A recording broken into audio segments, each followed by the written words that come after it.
Hi, everyone. Thank you for joining me for this episode of the Campus Safety Voices podcast about healthcare workplace violence. Although the worst of the pandemic is behind us, healthcare facilities are still dealing with the residual impacts on human behavior.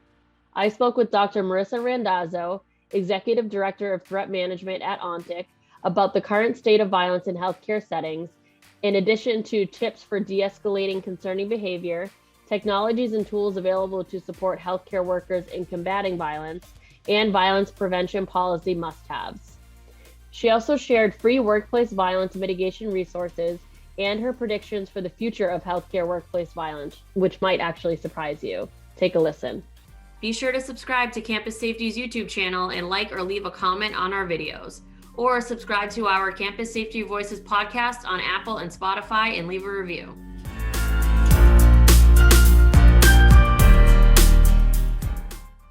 So a big question, but overall, how would you describe the current state of workplace violence in healthcare? I think what we are seeing, certainly across the U.S., is that workplace violence continues to be a very front and center concern for all healthcare workers, especially for those who are engaged in patient care and emergency room care. So we saw this during the pandemic. We are continuing to see it post-pandemic. And I think it's coming from a number of different sort of contributing causes. One is that what we are seeing not only in hospitals and healthcare settings, but also in other workplaces, in schools and colleges and universities, is that we are seeing a dramatic increase in threatening behavior overall. And we're also seeing a dramatic increase in fear, so that we have employees who are fearful of a number of different things: coworker behavior in hospitals and healthcare settings, scared about patient behavior, but we're also seeing real combative behavior coming from loved ones, from patients' families, and it is intersecting with a lot of turnover in hospitals and healthcare settings as well. So you've got sort of an attrition of institutional knowledge and expertise, new healthcare personnel coming on board, which is wonderful, but trying to get up to speed with an increasingly stressed patient population and patient family members who are there trying to advocate on behalf of their loved one.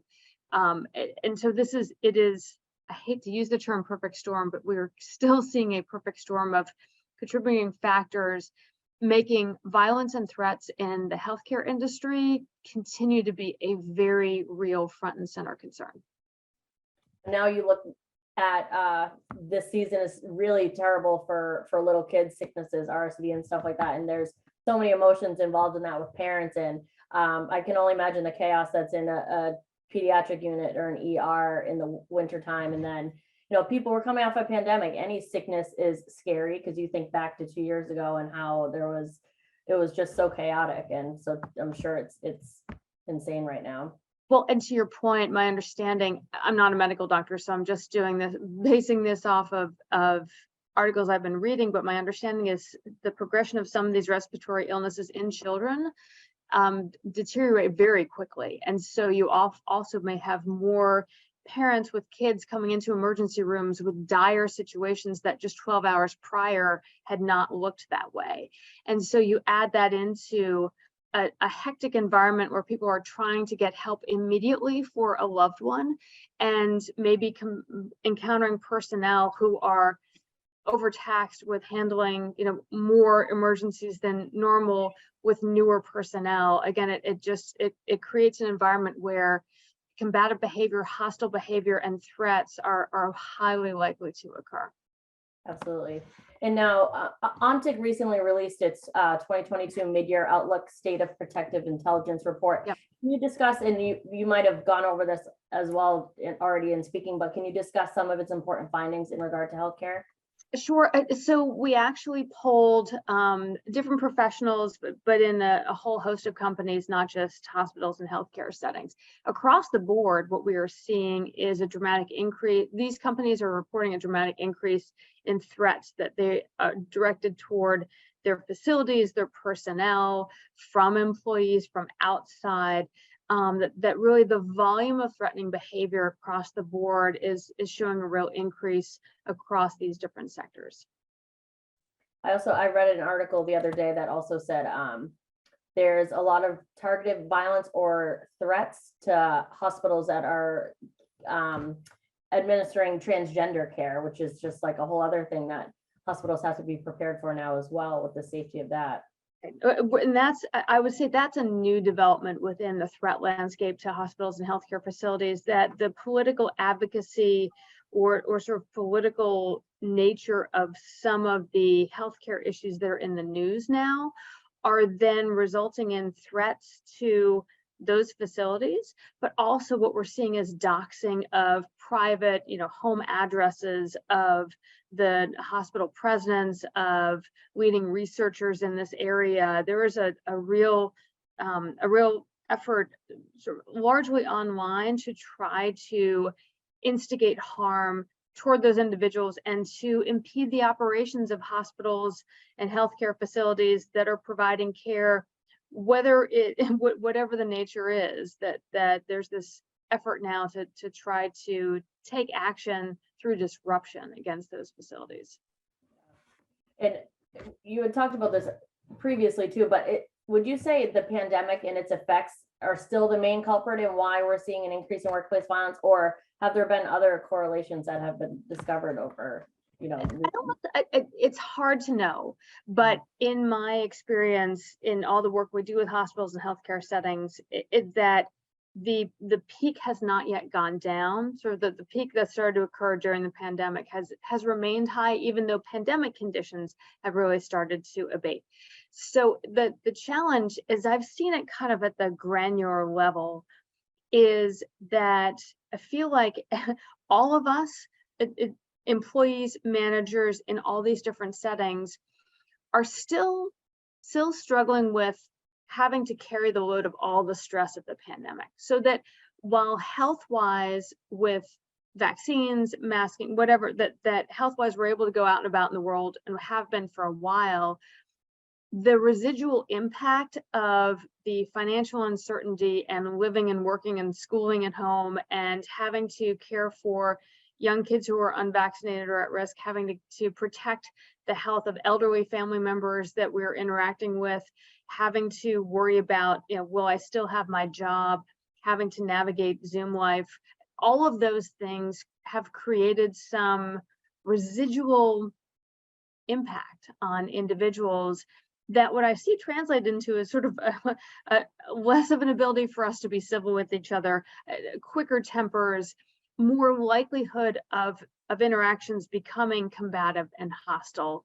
Whereas pre-pandemic, that same interaction might have been a disagreement, but didn't escalate into a shouting match and then became a physical altercation. So I think our ability to tolerate just things that may feel harassing or where we're in conflict with someone else is pretty short-circuited right now for so many of us, just carrying that load from pandemic. So it isn't the pandemic itself, but it's the aftermath of having to live through that for as long as we have.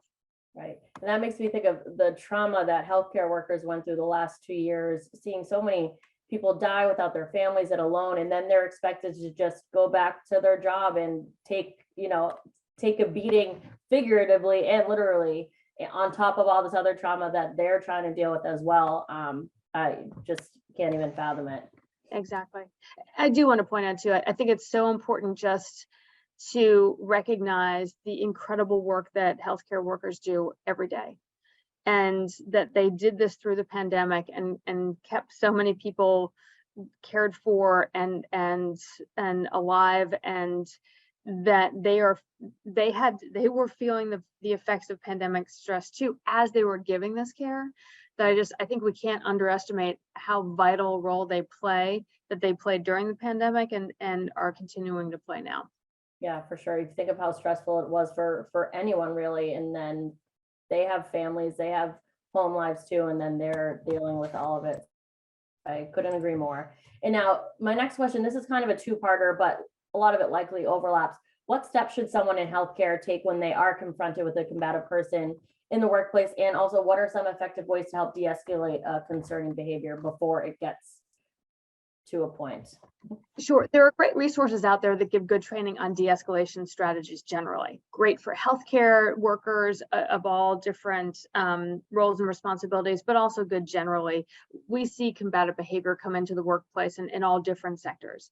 De-escalation, first and foremost, one of the things that I have learned in my career as a tip to de-escalate just in the moment is, just because you're right, you don't have to use that opportunity to prove that you're right. It's better to listen more. The more we can listen, and if you are in a situation one-on-one with someone and you're feeling unsafe, try to get them to a place where there are other people around, because people are just less likely to do something if there are other people sort of in the vicinity, or people may be able to step in and assist. But saying less and listening more can actually be incredibly powerful in diffusing a hostile situation, because so often people get to a point of hostility when they feel like no one is listening. Now, you might not be able to solve the problem, and you shouldn't promise things that you know you can't deliver on, but you could promise to say, the more you tell me, the more I may be able to help. So I want to hear more. I hear your frustration. Let me put down my phone. Let me sit. I mean, you don't necessarily, but let me sit and really listen to what you have to say. I didn't realize you were this frustrated. So tell me what's going on. And I don't know the whole situation. Start from the beginning. That can be incredibly helpful. The other technique, just in short order, that I've learned along the course of my work, is that it's normal human interaction for us to sort of match the behavior of someone we're talking to. So as they get louder and more animated, we tend to get louder and more animated. And especially if we feel like we are being accused of doing something we didn't do, it's a natural human tendency to want to immediately defend and state your position and indicate how they're wrong. In a hostile encounter, that's not going to help to diffuse. So in a hostile encounter, we teach people to try to take it a little bit slower, take their own voice a little bit lower, and that can lead to the person who's acting in an aggressive and combative manner to actually slow down a little bit themselves and mirror a little bit lower. The mirror, exactly. And you had mentioned there are free resources out there for de-escalation. Do you have any specific ones that you can share? What I want to highlight is the Joint Commission, which put in place these standards for workplace violence prevention for hospitals and healthcare settings in the beginning of 2022. They actually have a great list of resources that are available free of charge for all different types of training and sample procedures and things like that hospitals and healthcare settings can access. But jointcommission.org is a fantastic site for all things related to workplace violence prevention in hospitals and healthcare facilities.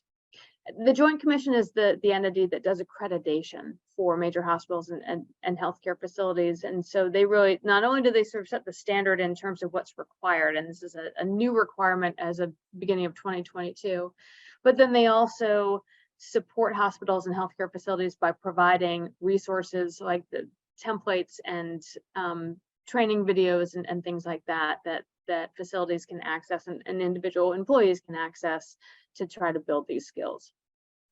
All right, awesome, thank you. In addition to resources that people can get online, are there, I know that there are some in my research and other people that I've spoken to, but like what technology tools are out there specifically to support healthcare workers in regard to workplace violence?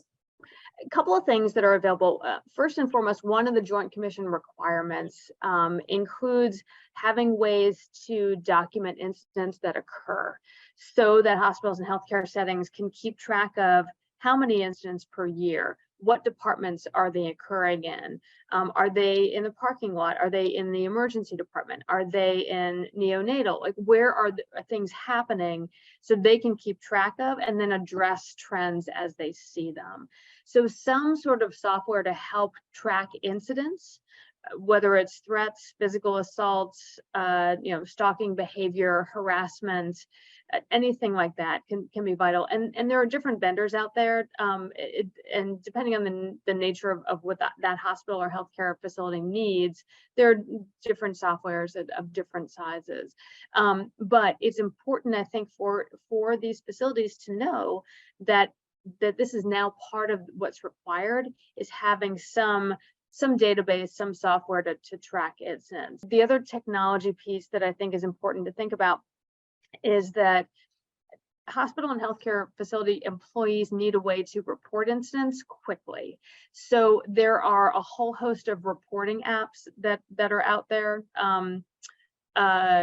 Report It is a great reporting app. There are other ones that support different hospitals and healthcares, and individual facilities may have their own reporting mechanism built in. But what you want to do is have, whether it's an app or something that's easy to access, easy to pass information along, and that you can do so quickly that it's not a 10-page form you have to fill out, that it's not a phone call. We see nurses and nurse techs going around hospitals they have phones that they have on duty, to be able to build something into that phone that could quickly log an incident of patient hostility or a threat from a family member, whatever the case may be. We need to make it easy, and there are tools that make it easy for hospitals and healthcare providers to report information quickly. And we can always follow up and ask for more information from them, but in the moment, we need to know about it. And the longer and lengthier and more difficult to process, the less likely they are to report. Absolutely. We had mentioned earlier how the newer or incoming healthcare providers, might not yet be equipped to handle the overwhelming nature of hospitals, but they seem to be, from people that I've spoken to in the industry, they seem to take less, I think it's being emphasized early on that, like, report any incident, whether it's from a coworker or a patient, versus older healthcare providers that might have been in it for 30, 40 plus years. They might just say, well, that's the way it is in this industry. And I just feel like the up and coming group is less prone to put up with any of it. I think what we really may be seeing is that with these new workplace violence prevention requirements that went into effect beginning of 2022, there's sort of a new recognition that it is important to report everything, so that hospitals can truly get a handle on what is going on, and healthcare really knows how many are we talking about. And if it's for nursing staff, for healthcare providers who have been in the industry for a long time, they may be accustomed to it, but in order for a facility to be able to take meaningful action to try to prevent, they really need to know how much is going on, and no one should become accustomed to it. So how much is going on? Let us know where and when. Is it the overnight shift? Is it during shift change? I mean, all of that information, the more that facilities and security for hospitals and healthcare facilities know about it, the more they can actually take action. All right, that's the time of day we want our security personnel doing rounds. So to just have a sense of where and when gives so much ability and visibility for security professionals to then take action to try to prevent. That's why on campus safety, we don't ever cover top 10 safest schools or top 10 safest hospitals, because just because a hospital has a lot of reported incidents, it doesn't necessarily mean it's less safe. It might just mean that they're encouraged to report it more, which makes it more safe. That's such an important piece. And I've seen this in schools and colleges and workplaces that, in a way, they don't want to admit they even have a violence prevention capability, because that would mean they have violence. Every place is capable or prone to, it could happen anywhere. So and just to your point, knowing a workplace, a healthcare facility has more threats does not mean it is less safe. It just may mean they're doing a really good job of encouraging reporting, and those employees are following through and doing what they're supposed to be doing. Absolutely. And now, in addition to technology, strong written policies and procedures are crucial also to preventing workplace violence. What are some must-haves healthcare facilities should include in these policies? So again, getting back to the Joint Commission requirements, and these really, the requirements fall on hospitals and healthcare facilities that are seeking accreditation, but they are a great blueprint for all hospitals and healthcare facilities. They are looking at a couple of things. So they require some multidisciplinary team that is trained on how to respond to threats and physical violence. Now, not necessarily trained as an emergency response team to go break up a physical altercation, but to be trained on how to handle threatening behavior and respond after an incident to figure out how do we prevent this from occurring again. And it should be multidisciplinary. So having a multidisciplinary team is critical. Having a policy that affirms that this hospital, this healthcare facility is committed to a violence-free workplace and a violence-free environment. And usually those policies can sort of highlight what do we already have in place. You know, it's a weapons-free zone. We immediately respond to any reports of harassments. That we can take action against any threats, things like that. So it's policy language, but it helps to provide the framework for all the things that healthcare facility or organization is doing to keep things safe for their employees and for their patients as well. And a couple other things I'd mentioned, the database that's required, and then training. And I'm going to hit this point really hard. It is so critical for that multidisciplinary team to get training in behavioral threat assessment. How do we figure out if a threat is something we need to worry about or not? And as I was mentioning at the beginning, sort of post-pandemic, we are seeing not only an increase in threats, but also a dramatic increase in fear among employees and among managers in a whole range of sectors, as well as in healthcare and hospital settings. So having training on what to do when you get a report that someone has threatened or someone is feeling so unsafe they refuse to work with a coworker, refuse to treat a patient, whatever the case may be, having training for that multidisciplinary team in behavioral threat assessment and threat management is an absolutely critical skill for them to have. Now, every time I ask people this question, they're always like, well, if I knew, I could fix everything. But do you have predictions for 2023, the upcoming year, as it relates to targeted workplace violence in healthcare? And also, can end on a good note. Do you have any promising or hopeful information to share in regard to the trajectory of it? Yeah, so I will say that I have a number of colleagues who are health providers, and I talk with them from time to time about what they're seeing. And then a number of hospitals and healthcare facilities I actively support through training and program guidance with behavioral threat assessment through my job at ONSIC. So what I'm seeing in those different purviews is I am seeing that while healthcare providers are really sort of in the thick of it right now in terms of workplace violence, that I'm starting to see impact from the Joint Commission requirements, that as hospitals are fully implementing those requirements and other guidance, like from the American Hospitals Association, that they are starting to see, it takes a little while, but they're starting to see the beneficial impact of having these programs in place and having these trained teams to respond to incidents as they occur. So while the number of threats may continue to remain high, what I'm seeing improvement in is the ability of hospitals and healthcare facilities to respond appropriately and figure out where do we need to actually intervene to mitigate risk. And so I feel like there's absolutely hope on the horizon, in large part because these requirements have been put into place.